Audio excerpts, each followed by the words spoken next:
Hello one and all, and welcome back to HITC Sevens. Operation Restart has begun in the Premier League, with teams having been given the green light to resume non-contact training in small groups. For a number of injured players, the lengthy mid-season break could give them the chance to return to action during the 2019-20 campaign, which they probably thought would be over for them. For today's video, Daniel Anderson has tasked me with coming up with a Premier League best 11 that haven't registered a single league appearance this season. Since Daniel's comment got over 700 likes and was, I believe, the top comment on my video looking at 7 great players who didn't make it at academy level, I've decided to give it a go. To be clear, players who arrived mid-season were eligible, but anyone who has been or is out on loan from a Premier League club won't be eligible. Here is my Premier League 11 that haven't registered a league appearance all season. Goalkeeper, Sergio Romero. Goalkeepers are very rarely rotated in the league in the absence of injuries, and that makes it one of the strongest positions in this 11. I had the choice of the likes of Emiliano Martinez, Artur Boruc, and Joe Hart, but ultimately I don't think there can be too many debates about Sergio Romero's inclusion. Romero signed for Manchester United in 2015 at a time when David De Gea was arguably the best performing goalkeeper on earth. His chances of leapfrogging De Gea for the number 1 shirt were always slim, and despite a drop-off in form from the Spaniard, so it has proved. Romero has made just 7 league appearances in almost 5 seasons, rarely letting the Red Devils down when handed a first-team opportunity, mostly in various cup competitions. Romero was able to retain his spot as Argentina's number 1 up until 2018, but he hasn't been capped by La Albiceleste since missing the 2018 World Cup through injury. Right back, Nathaniel Klein. It was a battle between 2 injury-plagued players at right back in the forms of Nathaniel Klein and Timothy Fosu-Mensah, with an honourable mention to one-way Everton fullback Cuco Martina. Neither Klein nor Fosu-Mensah have kicked a ball in anger in over 12 months, with Klein having suffered an ACL injury in a pre-season game against Borussia Dortmund and Fosu-Mensah undergoing ligament surgery on his knee in March 2019, before suffering a second injury to his knee in January 2020.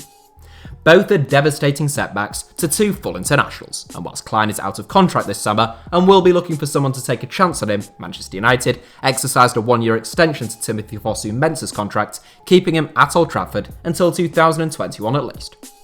Centre-back, Sime Closer. A fan favourite at Carrow Road, German-born Swiss international Sime Closer joined the Canaries in January 2016 for a reported £8.5 million. Closer had been a peripheral figure at Wolfsburg in the Bundesliga, but he immediately became a very important player for Norwich. Having been relegated in his first half season, Closer embraced the Norfolk life and enjoyed 3 stellar seasons with the club in the Championship, eventually helping the team seal a return to the big time. Sadly, its return Closer is yet to make himself. Having missed most of pre-season due to a hip injury, Closer suffered a much more serious injury to the cruciate ligaments in his right knee in his first appearance of the season against Crawley in the Carabao Cup. Closer signed a contract extension at Carrow Road last summer, so hopefully we will see him backfiring for the Canaries at some stage, and he had actually returned to non-contact training just before the Premier League season was suspended. Centre-back, Ben Gibson. There are good signings, bad signings, and then there's Ben Gibson. Burnley are not a club who make a habit of throwing around tens of millions of pounds in the transfer market, so when Ben Gibson arrived for a joint club record £15 million in 2018, one could be forgiven for thinking he would play a key role in Sean Dyche's plans for many years to come. In the near 2 years since his arrival, Gibson has made just 1 Premier League appearance, although, in fairness, he did score in that game, perhaps making him the most prolific player in the Premier League in recent times, with a goal per game record. Gibson's slow start at Turf Moor was a result of a hernia shortly after his arrival that sidelined him for 3 months, but quite why he hasn't played since then is a mystery. So exiled has Gibson been by Burnley that, before the season was suspended, he was actually back training with his former club Middlesbrough. It's some come down for a player who's said to be on the verge of an England call-up in 2017.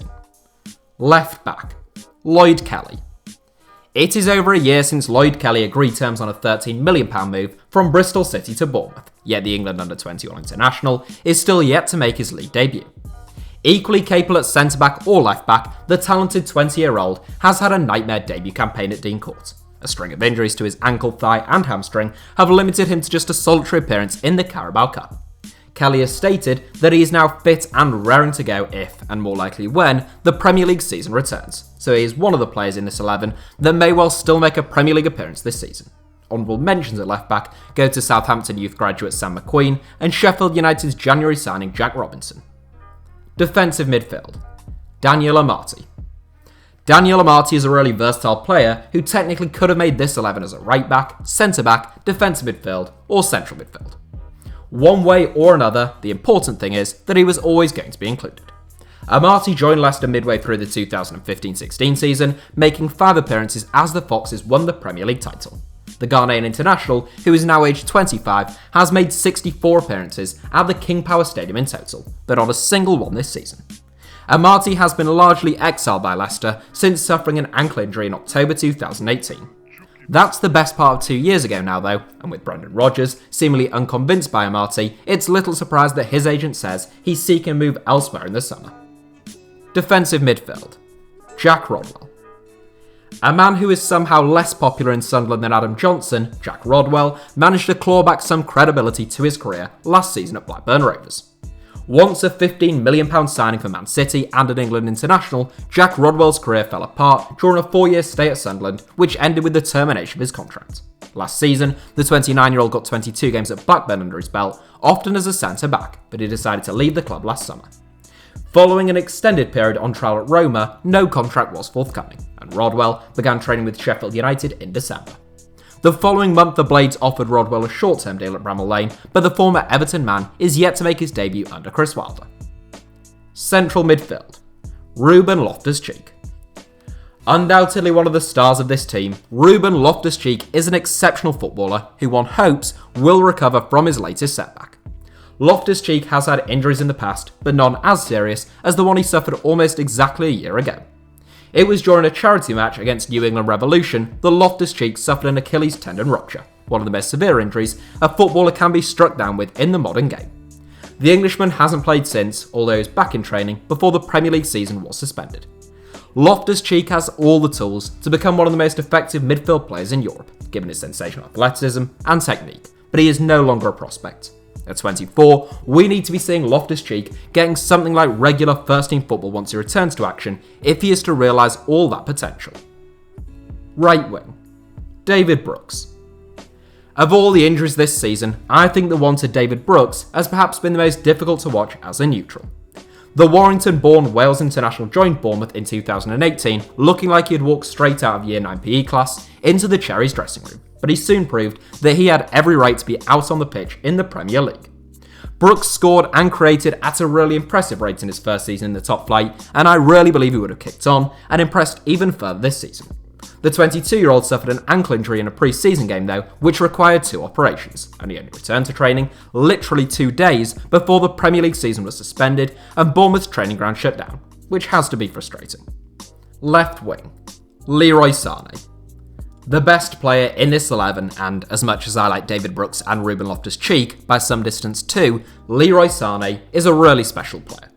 His absence may have led some to forget just how talented this lad is, but it's no exaggeration to say that Sane is among the most gifted wide players in the world. I'm not sure how hard Man City had felt Sane's absence this season, but any team would miss a wide man who had bagged 30 goals in the previous 2 seasons and been named PFA Young Player of the Year. Sane suffered a torn ACL in the season opening Community Shield, being withdrawn after just 10 minutes, and he hasn't made an appearance in any competition since. Like so many players in this 11, Sane was on the verge of making a return to first-team action when the season was suspended, and he'll likely be involved when football does make a full return. Centre forward. João Pedro. There isn't an enormous amount of choice at centre forward, as far as I can tell, with, if anything, the 2 most notable options both playing for Watford.